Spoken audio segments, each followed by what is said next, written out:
Hi guys!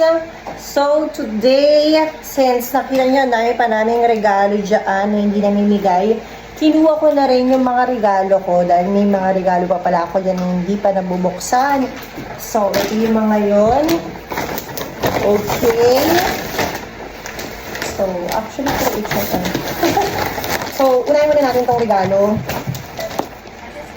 na ito.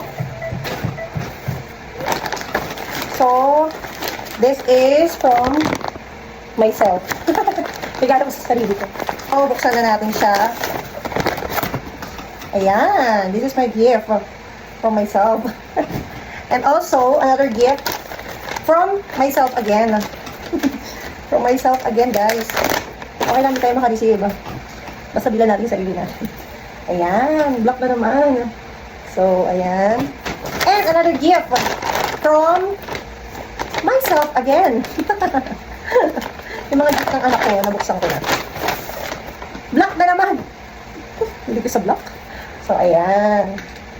Another gift for myself. And last, another gift again from myself.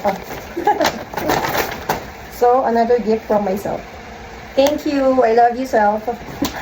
And last, ito, ano na to? Galing naman to sa asawa ko. Okay, so, buksan na natin. Ano ba buksan to? Oh! Dapat gift niya to sa bahay namin, hindi sa akin. So, ayun yung gift niya sa akin.